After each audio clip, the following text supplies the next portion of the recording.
Welcome back to another episode of the Afteburners podcast. I'm your host, Sam Niedermeyer, and with me is Robert Koch, co-host. How are you doing today, Bobby? Well, I'm doing great today, Sam. I'm excited. It's my duty to talk to you all about football today, and I always love talking football. Nothing unusual today, just a normal day here at Afteburners Nothing podcast. unusual at all. Everything's normal. You're doing exactly what you do every day, day in and day out. Absolutely. I always do this every day. I come here to my apartment. I don't know why I'd come here, but I just talk to you. Oh, you live here. Yeah, but I don't have to come here if I live here, right? That's true. That's true. And originally you were across the pond, it seems. And also a friend, a neighbor up north, Mike Jarvis. Mike, I see you're in the holiday spirit with your sweater there. How are things up north? You getting some snow? We had some snow, a fair bit of snow last week. This week it's basically all melted away because it was like fucking 38, 40 degrees and raining on Monday and Tuesday, so the snow's basically gone.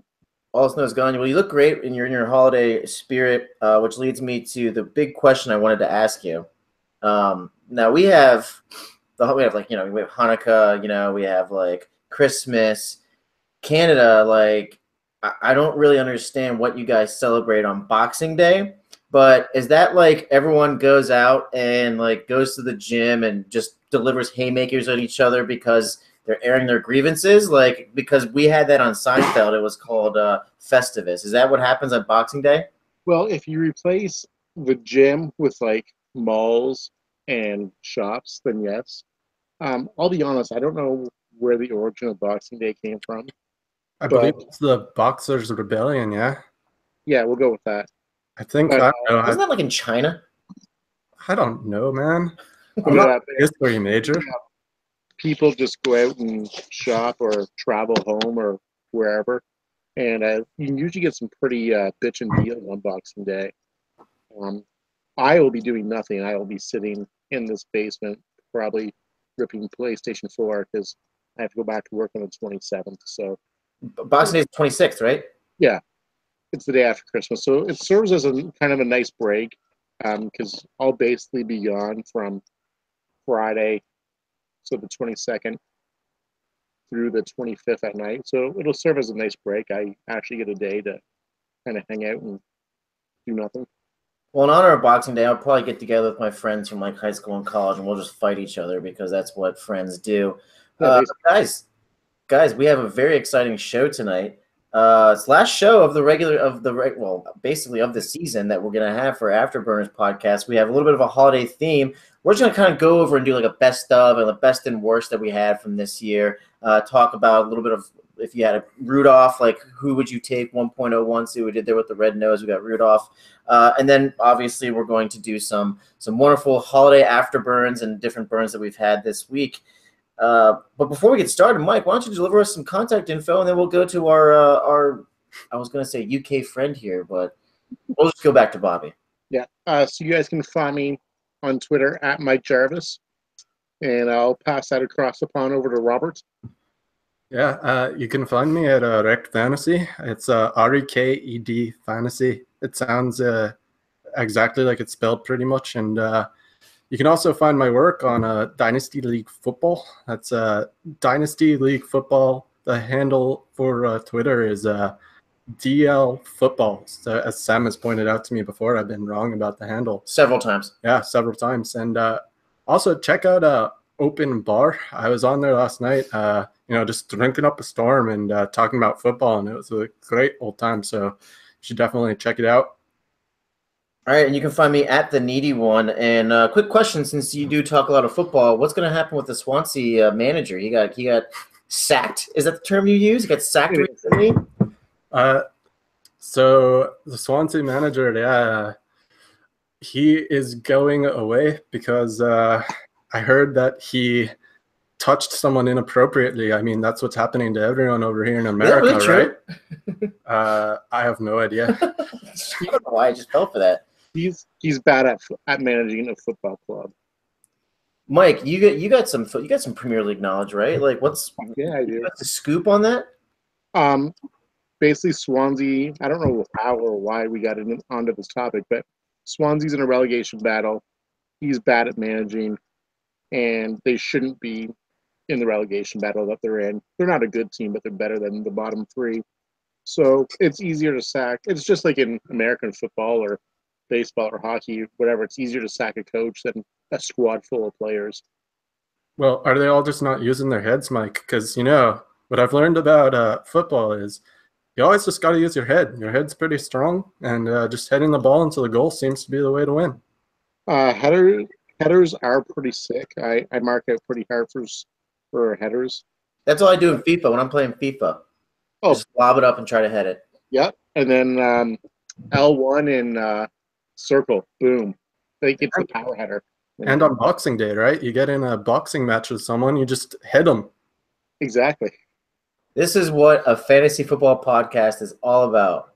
Boxing Day and the Premier League. We better get going to the next category before I get sacked as the host of this podcast. We had a pretty fun year. We have a couple topics we're going to hit on. We have some fun ones. So the first one we're going to talk about is your best call of the year. This could be a trade. This could be a free agent pickup. This could be something that you basically said, hey, I called this and this happened, even though it had nothing to do with was somebody on your team. Mike, trade, call, pickup, move? Fuck, I made a lot of trades this year. Yeah, and they were all perfect, right? No. A lot of them were really good, but they definitely weren't perfect. I would have to say the trade, I was thinking about that all day today. The trade that I made today that put me in the best situation that I'm in right now, going for the championship against our good friend Justin, it was like end of September, and I've been trying to get AJ Green for about 4 months. And finally, our league mate Saul messaged me the one day out of the blue. He's like, yo, you want AJ Green? I'm like, fuck yes, I do. I was just getting ready to leave for work. I was actually late for work because of this. And he was like, well, he wanted something. I forget what it was. But anyway, I ended up sending Andrew Luck in 2 seconds, which sounds like a lot. But I got AJ Green and Tyrod Taylor. And this is back when we thought Andrew Luck was still going to come back this year. They hadn't shut him down for like another month after this. There you go, looking like a genius. Yeah, so basically I obviously I expect Luck to be back next year. But I got AJ Green essentially and Taylor essentially for 2 seconds for this year anyway. And then I flipped Tyrod Taylor over to Bobby in a mega deal like 2 weeks after that, 3 weeks after that. So yeah, that was one of my worst trades of the season, I think. So good job there, Mike. I got too caught up in trading, and it was a rough one for me. But you know what's funny about that is, so the big prize in that coming back to me in that deal was T.Y. Hilton, and I think I've only started him once all year, and he shit the bed. Yeah, really, the big prize was Adam Thielen. Thielen's been mighty dynamite for you, right? Yeah. Oh, it's true, but I mean, at the time, I thought the big prize was going to be Hilton, and I mean, as you know, because you've had him, I've been basically after T.Y. Hilton for the last year and a half. And then I finally got him. I'm like, oh, fuck yes. Here we go. I've now coupled AJ Green with Hilton in a trade all in like 2 weeks' time. I thought I was going to have this fucking mega core of wide receivers, which I ended up having. But it is Thielen instead of Hilton, who has really been the star this year in that deal. Bobby, what was your best call? I have two I want to talk about real quick. One is... You better have two worse calls then, if that's the case. I probably do. I have a lot of bad calls I made this year. One is I traded Cardiac Cats Justin in our Superflex Best Ball League. I traded him Jay Ajayi, who's also actually from across the pond, just like me. And I traded him for Kareem Hunt, Kenny Galladay in a 2018 first. And as you guys know, Kareem Hunt has been money and probably the reason that I'm in the championship in the first place. And then another call I made is I said Brandon Cooks would be very good as a Patriot, and he's been a top 15 wide receiver on the year. So going to take some credit for that one and pat myself on the back. There you go. I'll give you a pat too. I didn't know where to go with this one. I had a a good move in our dynasty league. So I'm gonna go with that one. I think it was a good move. I traded a first and a second for Jared Goff with our buddy Andrew in our league. I thought that was a pretty good move, especially it's a 2-quarterback dynasty league. Now I got roasted on social media because I put out a poll and everyone voted against me. But I think that was just that was just people putting too much value on the first pick. I like Jared Goff, especially for a dynasty 2-quarterback. I think that was my good move. What do you think? I think it was a great move on your part. You've still got, and the thing is, you still have what, like 3 first-round picks or something? Yeah, I got 4. I initially had 5. I think maybe I initially had 4. Now I have 3 left. At any rate, you've got what that pick ended up being, though. Was it the first overall? It was the first overall. So I still don't like it because Jared Goff, he's been pretty good, and I have a bet on the Rams against Don DeBarty. His Twitter handle is, I believe, DeBarty22, and we bet on the Rams winning a playoff game. But you could have gotten Saquon Barkley, and Barkley's going to be great. I think he's going to be better than Kamara or Hunt, possibly. Yeah, well, but you put too much stock on Barkley, I think, and we've had this argument before. So here's my thing. I'll take proven talent over a pick any day. Plus the rate this league trades fucking picks in the offseason, Sam's gonna reacquire that pick at least 2 more times. Well, Andrew's the one with the 1.1, right? Yeah. Yeah, it'll be traded probably 6 times then. Yeah, guaranteed. Yeah, I agree. Worst calls. This could be trades. This could be moves. I definitely have one for me. Definitely. I got one for me as well. I ended up, so maybe, I don't know, we'll say it was like July, as the 3 dedicated listeners we have know, I'm a big Saints fan. And I got really worried that Mark Ingram wasn't going to do shit this year because of AP and Kamara being there. And so, I don't know why, I was probably bored and maybe a little drunk one night. I got really enamored with Lamar Miller and somehow talked myself into trading Mark Ingram in a second to Zach at Lopsided Trades for Lamar Miller.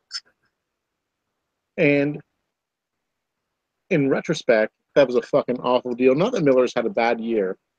And so, funny story about that. Maybe like beginning of October, I actually traded Lamar Miller to our buddy Andrew in a deal for Mark Ingram back. So it came full circle. But I ended up losing a 2nd-round pick basically for nothing. So that's my worst move of the year. I thought you were going to talk about getting C.J. Anderson in our league. Hey, how about you suck a dick?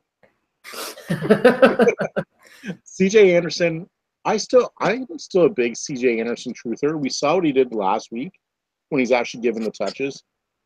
And so I see, Mike, you're going to use the one good week from C.J. Anderson to say he's a good player, huh? Well, no, even the first 2 or 3 weeks I had him, he was doing well. It's because the Broncos became absolute dog shit and were playing from behind, so they had to throw the ball to Booker.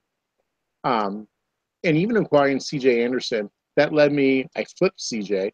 for Juju, so I'm pretty happy about that. Actually, turned out all right. Yeah. Bobby, what's your worst move? So it's probably with our good friend Christian.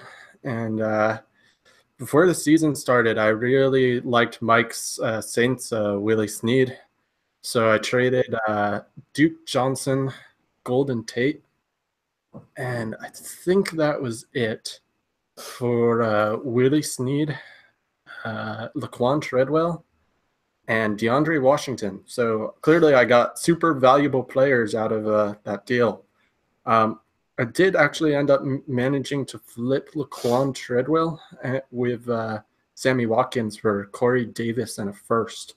Damn. So, yeah, I'm a good trader. What can I say? I'm just in a patting myself on the back mood tonight and just humble bragging all over the place. But is that our league? No, that's my original Dynasty League, which I'm in the championship of. I'm in the championship of every Dynasty League I'm in except the one we're in together.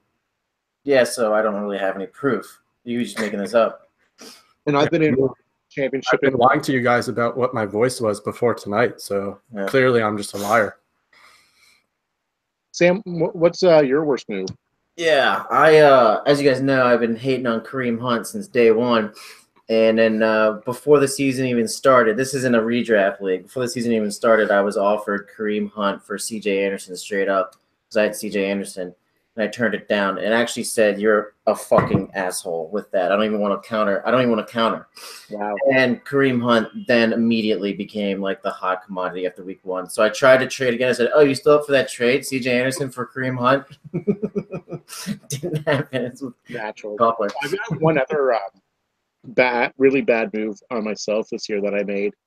So it was actually a move that I didn't make that I should have. So during the draft, if you guys remember, I traded my first round pick to Mark for Corey Coleman. And so I was left with 2.03. And so at 2.03, I actually really wanted Kareem Hunt, but he went like 2 picks before that or something. So I was like, fuck, what do I do? And so I was looking, and there was 2 players who I was looking at. One was who I took, Zay Jones, and the other one is who I should have taken. Any guesses who that is? Alvin Kamara. You got it. And do you know the reason why I didn't take Alvin Kamara? Because you had just gotten rid of Mark Ingram? No, I hadn't got rid of Ingram at that time yet. But the reason I didn't take Kamara is because I didn't want to be accused of being nothing but a homer. I thought if I take Kamara with my first pick of the draft at 2.03 after I traded away 1.7, you guys are just going to sit there and make fun of me all fucking year. You're like, this guy's nothing but a homer. Because at the time I had Breeze, I had Ingram, I had Brandon Coleman on the squad. I was trying to get Colby Fleener. And I was like, these guys are just going to think I'm the biggest Saints homer, which I am. But I'm just going to get ridiculed for all year. So I'm like, I'm going to take this young wide receiver who's probably got pretty good hands. And our friend Justin was talking to me about Zay Jones. He's like, I really like Zay. I've seen him play in college. He's like, I really think you should take Zay. And so I'm like, yeah, I'm going to take Zay. I don't want to be a Saints homer. I'll take Zay.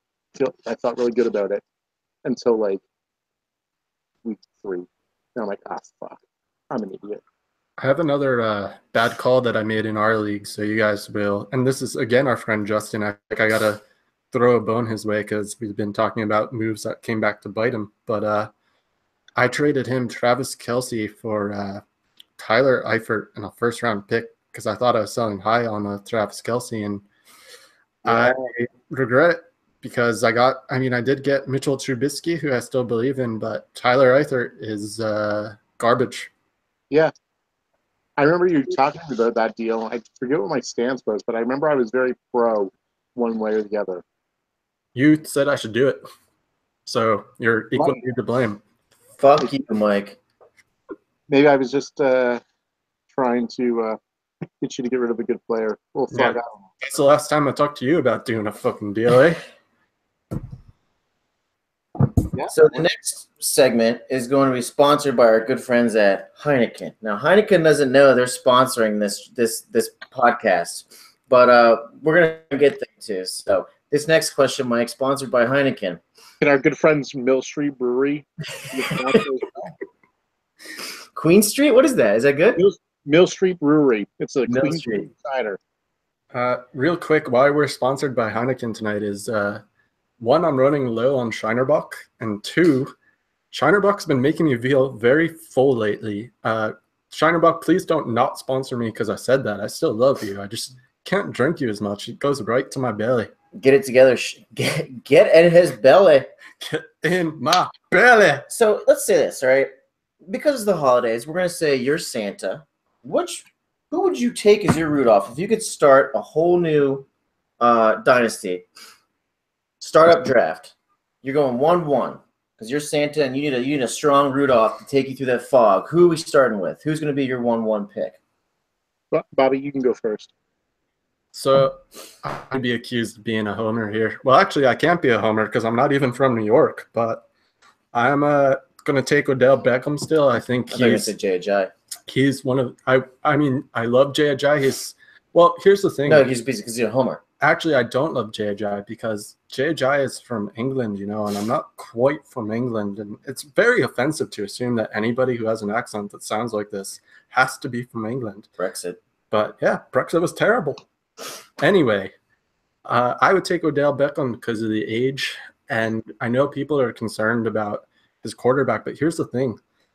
Eli Manning has actually not been a good quarterback for the past few years. And if they get a new quarterback, it could be an improvement on the QB play that Odell Beckham is seeing.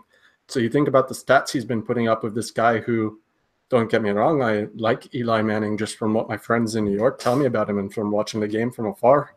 But, you know, I really think that it could be an improvement. And he's only going to be, I think, 25 in the next season. He's on a historic pace. So got to go with Odell personally.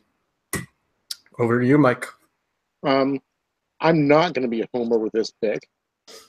And I'm going to stick in the NFC, but I'm actually even going to stick in the NFC East. I'm going to go with Zeke. The guy's dominant. We've seen it for the year and a half. All the suspension bullshit is behind us unless he does anything else stupid, which he might, but who fucking knows? He's on a pretty good offensive squad. He's got a nice, good young quarterback over in Dallas with him.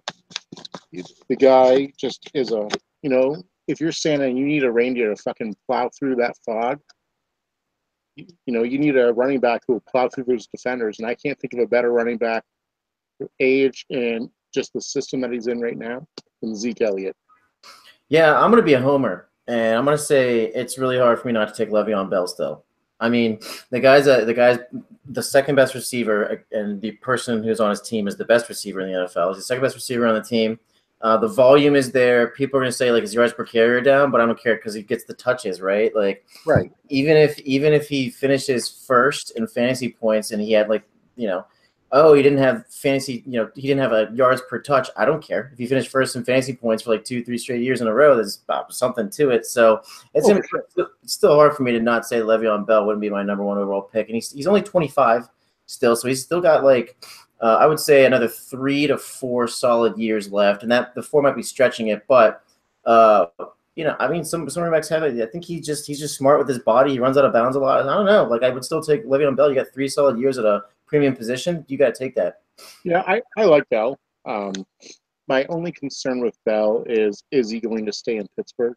And he probably that's a legit concern. And I mean, he's running behind 3 Pro Bowl offensive linemen this year, so that's a legit concern. But still, like, wherever he goes, he's a wide receiver option. A PPR league, it's hard to say, like, hey, like, even if he only rushes for only 1,000 yards, he could still catch 70, 80 balls in a season.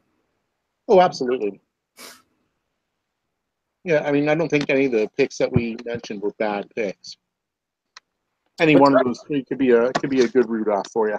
And it's funny, we all mentioned some guys that are kind of veteran-y. I know Ezekiel Elliott's only his second year, but he's basically like a proven talent. We didn't go. I said beforehand, I was talking with my Scottish friend Bobby. I was like, oh yeah, Kareem Hunt, as the number 1 pick. But you go with proven talent, and that kind of leads us to our next thing, which is, what is the biggest takeaway you had? Like, this is my first year playing a dynasty league, and especially a 2-quarterback dynasty league. My biggest takeaway for me was that, Mike, you just said it a few minutes ago, like, I've learned a valuable lesson that the proven talent, it's there, and there's a lot of value to it. And as soon as it starts syncing up, like, you could probably just dump that asset to get younger proven talent with another draft pick, because people are always going to be like, ooh, I could get a draft pick here. But to me, I think it's abundantly clear. Now, maybe not so much in baseball. In baseball, I think it's overwhelming. It's proven talent. But, like, in football, I mean, you get these guys that have been playing through only 3 or 4 years. I mean, they still have another 3 or 4 years of just being a top 10. And so why would you not? So I think, like, if you don't put as much stock into a draft pick as proven talent, I think that was my biggest takeaway. Oh, for sure. As the listeners of the pod and hosts of the pod, you guys know my stance on draft picks and proven talent. So I guess the biggest thing that I learned this year would be and I saw this on Twitter actually. is kind of keep track of the tendencies from the guys in your league, the guys who like to trade for proven talent. And That's guys, credit to Leo. His Twitter handle is at Siga. That's CIGA FF, I believe. I'll look it up later if not. But you're talking about the Dynasty notebooks, right, Mike? yeah. So basically, just pay attention to the guys who like to trade for proven talent, and the guys who go, bonkers over picks and shit like that. And that was something that I never really thought of before. I was just like, okay, just try to formulate a plan. We'll get a couple Mill Street ciders into me and see what I can make of this Wednesday night. Whereas, as the season went on, I was definitely more conscious of it. I was like, okay, this guy prefers picks over, guys who've been in the league for 4 years. So maybe I'll offer him a second instead of a guy like, fuck, I don't even know, a Golden Tate. So something like that. I would say that's the biggest lesson I learned. For me, I guess it was consolidating assets. And what I mean by that is I was so hoping you would have said consolidating power. I had a league where I had a lot of good talent, but it made my start-sit decisions very tough each week, to the point where it got very frustrating where I was making a wrong decision at least once per week. So what I started to do, especially towards the trade deadline, is try to send some of those guys away so that next year I don't have as many decisions to make. For example, I sent Carlos Hyde, Corey Coleman, a first and a second, for Odell Beckham, who I can just plug into my lineup and not worry about it. And I think that's important to realize, because at least in leagues where you have to make lineup decisions, having too many options can actually be a negative thing. When you said start or sit, can you say that again, please? Start or sit. Start or what? Start or sit. Start or sit? Or start or shit? Start or sit. Oh, okay, great. Yeah. It's far.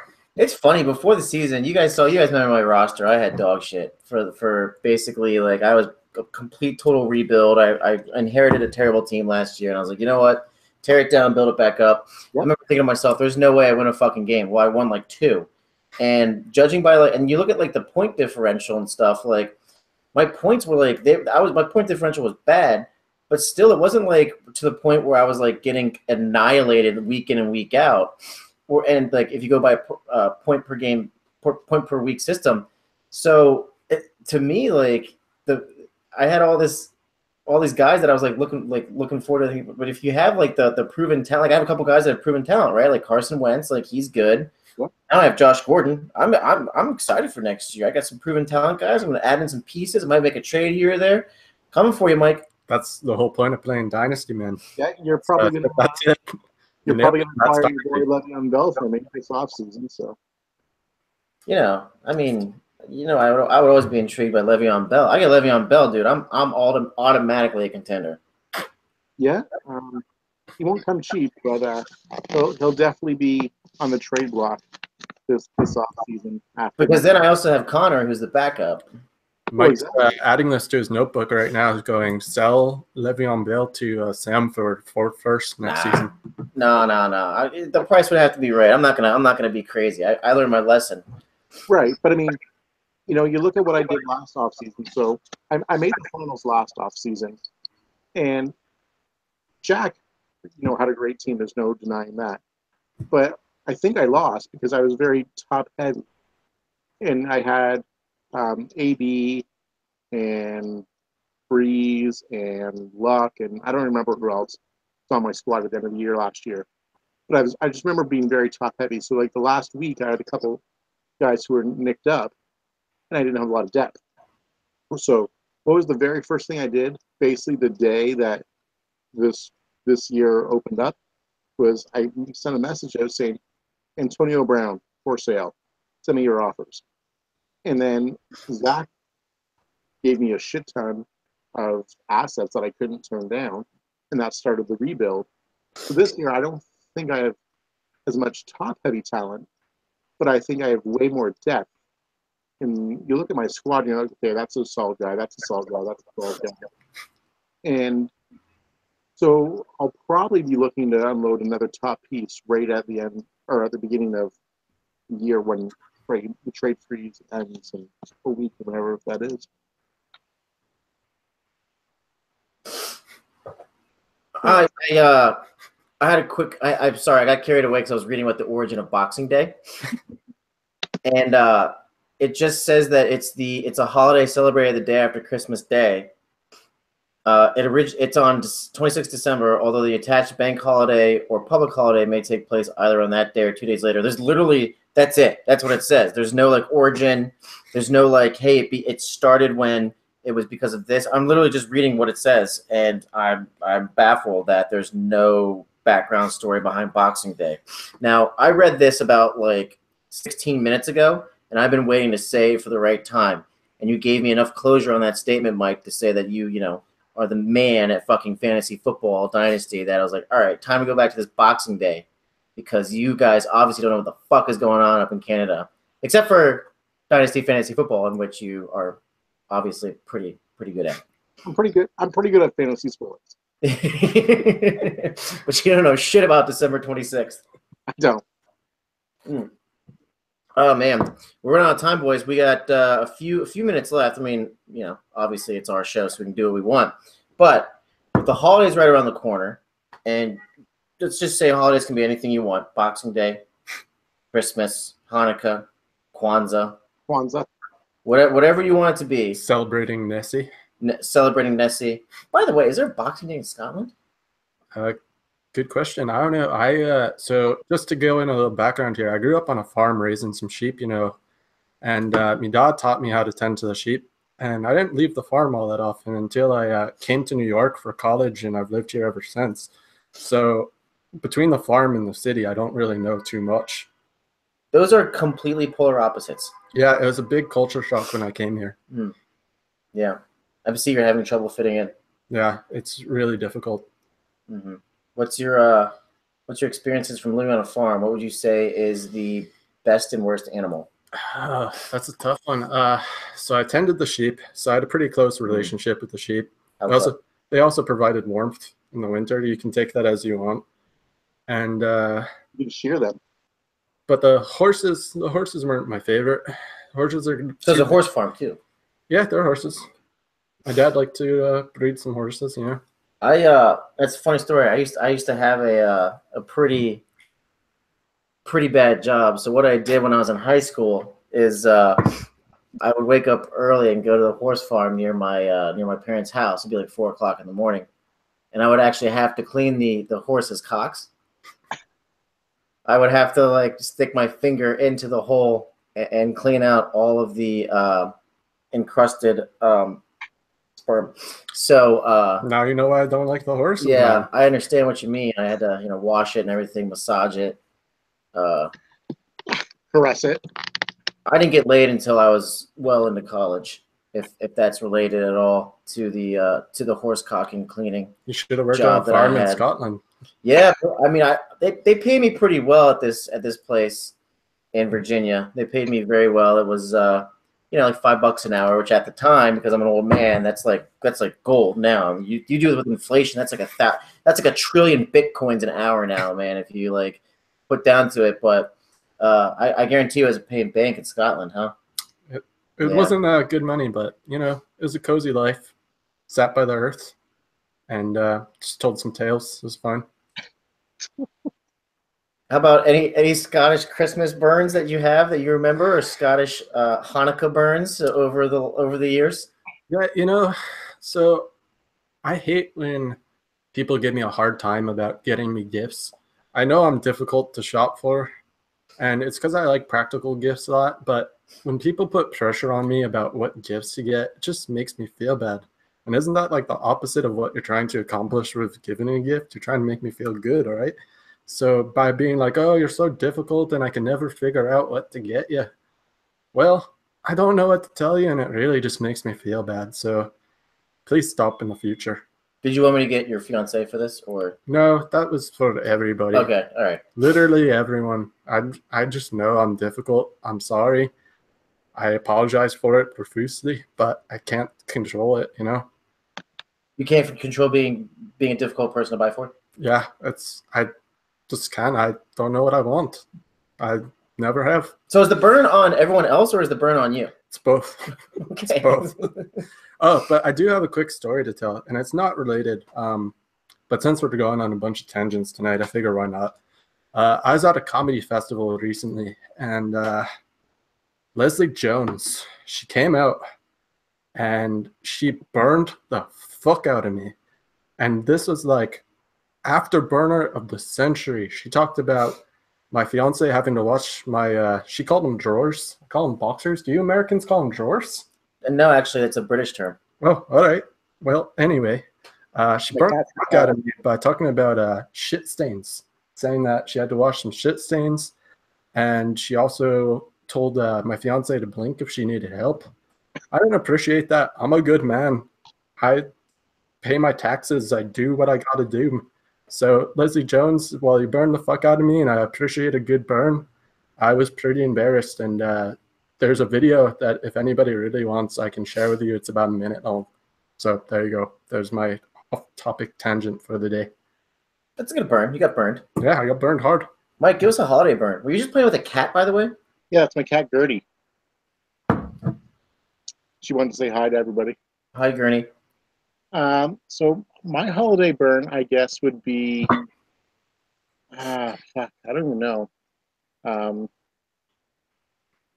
That's a tough one. I'm gonna say people who try to force their opinions of certain food on you, especially during the holidays. So, for example, I hate onions and anything to do with onions. So coincidentally enough, I hate stuffing. I think it's fucking nasty. And so we go to my wife's grandparents for Christmas, and they always make stuffing. And they're every year they're like, "Oh, aren't you having stuffing?" I'm like, fucking known me for how many years? No, I don't like onions. No, I don't like this. Well, just have some stuffing. I don't fucking want it. Don't give my man stuffing. Don't give me any fucking stuffing. Give me some corn, some potatoes, some ham, a little bit of turkey, and I'm fucking set. Oh, and some gravy. You need some gravy as well. And then just give me some pie at the end, and I'm set.